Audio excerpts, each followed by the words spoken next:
Hey, welcome back to Make It Happen Monday. We're dragging a little bit today. A little bit.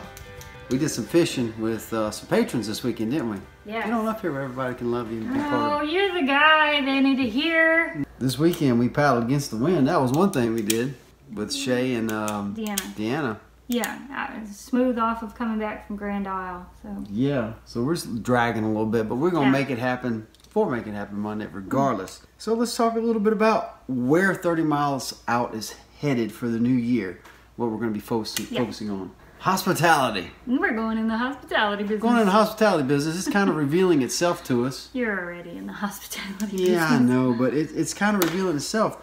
Shay and Deanna coming this weekend, you know, they were going to camp, and we figured they were hip camping. They were hip camping, and we were expecting a lot of rain. Yeah, yes. 100% chance of rain. Now the condo is not done. What do you call it? The Lofty Barndo on hipcamp.com. Yeah, The Lofty Barndo is well, the walls are up and everything's up and the floor's up and it's been painted and stuff, but there's some things that aren't finished, like the bathroom and stuff. The electricity's not finished out, so we just run a power cord up there. And so we're like, instead of setting up in the rain, y'all want to sleep up there, and ran a power cord, gave them a heater, and called it done, and it worked.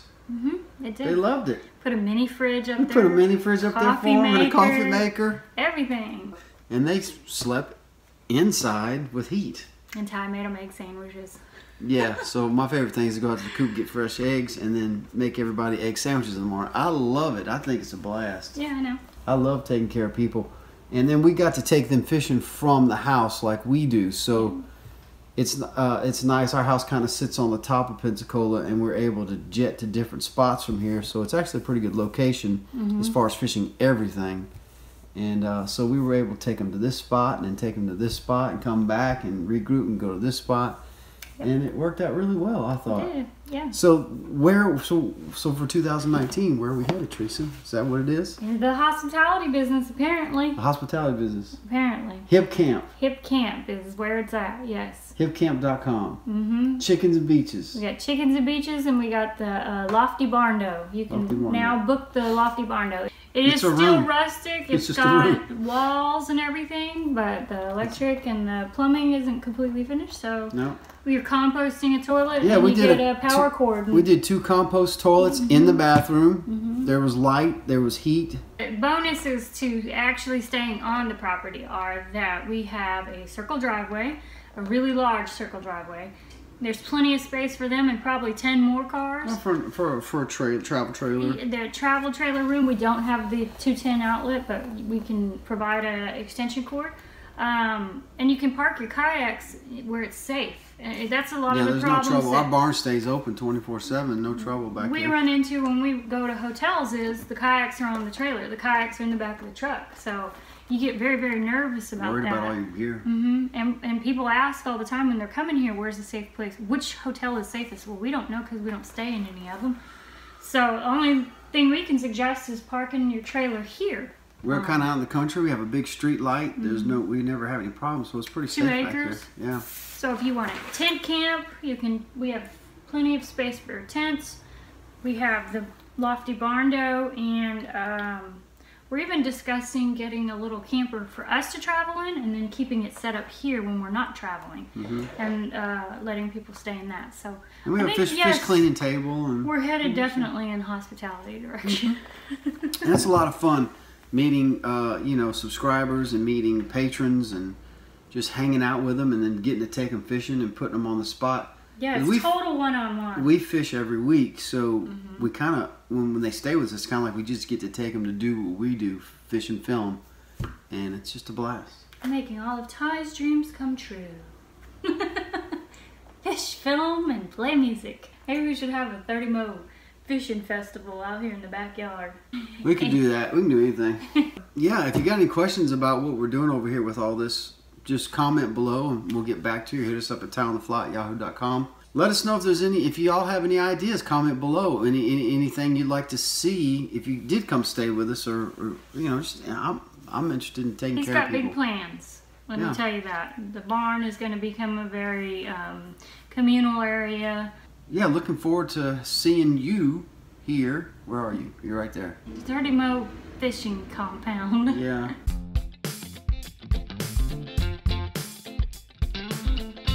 gonna hit any questions that we have and cut it out. Do you guys use shock leaders? Let's see all kinds of video on terminal tackle, but not many on shock leaders. Looks like she answered it, but go ahead and answer. Okay, so do we use shock leaders? Yes, we use shock leaders. We use leaders all the time. In Florida, especially, the water is very, very clear.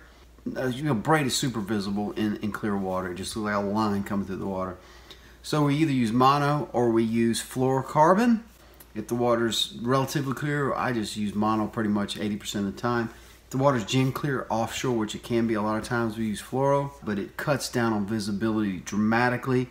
Especially with I just go lighter mono. Like I'll drop to 14 to 12 pound test mono to reduce visibility. And sometimes I just stick with 20 pound fluoro. Just depends on my mood and how clear the water is. But the advantages are low vis with the fluoro mono, and also it's comfortable to grab. We end up in the kayaks, we end up grabbing the leader a lot to pull in a 4 pound fish.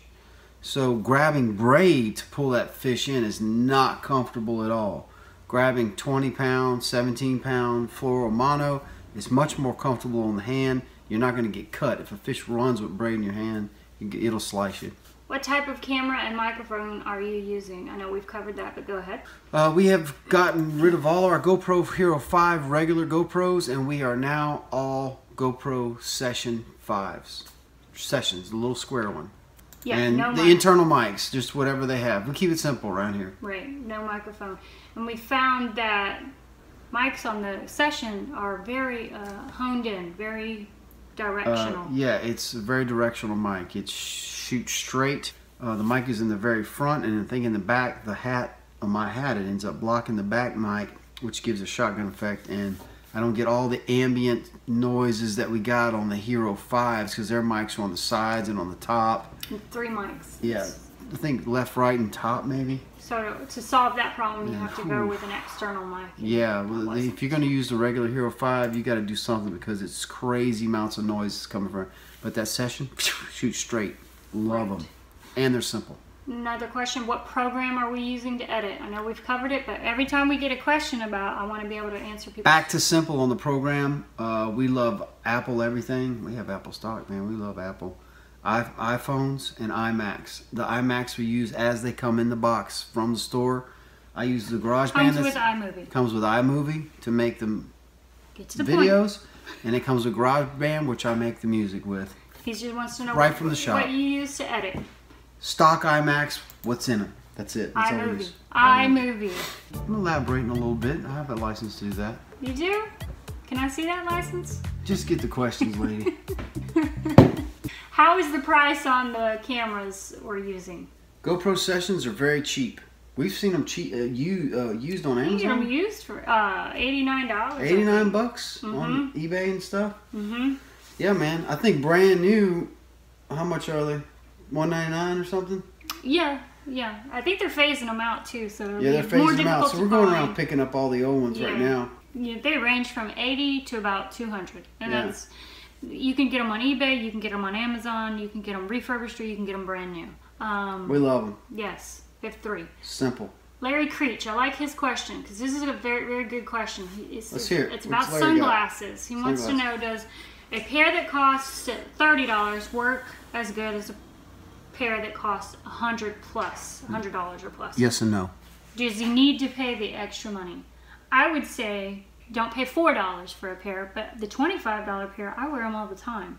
Well, I've worn Costas. Yes, I'd say the line is probably about $30, $40. Yeah, anything $30 and above, even $25. But why is the $5 Yums not as good as a $40 to $200 scratch really easy. You get sunblock on them, and it strips the polarization off of them. The biggest issue I have is that the polarization is a light film, and anything you have, if you have sunblock or even gulp juice or something, and you touch your glasses, it strips it right off.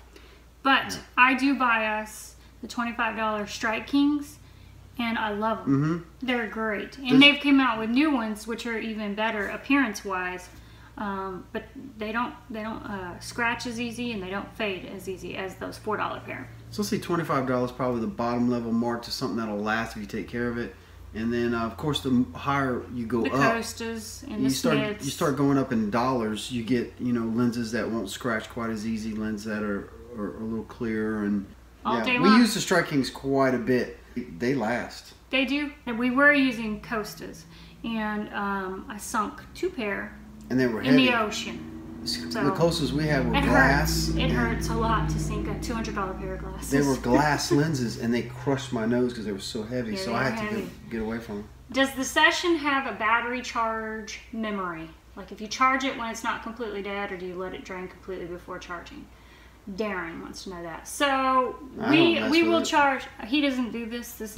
He's the rod maintenance guy. He fills all the reels with line, and I'm the camera maintenance guy. So the camera will be 3/4 of the way down, 1/4, halfway, and I'll charge them. After each filming session, I will take the camera, I will dump the SD card onto the computer, and then I will charge it. Whether or not it's dead, you know, it just depends. So It's waterproof as is too. I don't let them go all the way down, no. We just kind of use them and then we recharge them and leave. That's kind of what we do. Yes. There's no science. But this guy is so cool. I mean, you can set this on a desktop. It being square like that, it's its own tripod. And this is the hat that I film a lot of the show with. The action hat. The action hat by. That's it, man. It floats too. Yep. So that you're looking at what a lot of the show is filming. When you see a stable shot on a dock, You're looking at what it's all filmed with. or you see a stable shot filming back at me, I'm setting the hat on the ground or in the kayak filming, just looking at me. If you see us loading kayaks and it's a stable shot from the ground, this thing is just sitting on the ground. This has been the most handy setup I've ever had for filming. Yeah, you love it. And then It's light. Teresa keeps one of these on a stick, right? On a panfish. On a Yeah, it's a Yak Attack panfish. Mm-hmm. And then we don't use the Yak Attack panfish like most people do in the track because it would be too slow to move and grab. So we put a little bit of duct tape on the bottom so they fit in rod holders. So if you had a Outback, you can put it in the front rod holder, left rod holder, back left, back right, and you can grab it and stick it in people's face at a moment's notice. So this has been a real handy setup for us. All right, that's it. That's all the questions. That's it? We got all the right. questions too. We made it happen on Make It Happen Monday? Is that what you're telling me? That's right, yeah. All right, guys. Thanks a lot for hanging out with us on Make It Happen Monday. If you have comments and questions, please comment below for next week. So we have some questions to answer because I love answering questions. He just likes to talk.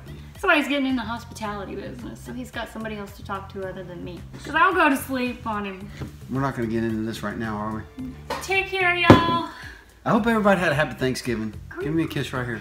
Bye, guys. We're not going to get Are you creepy, afraid to share your weird, love of me? But that was awkward.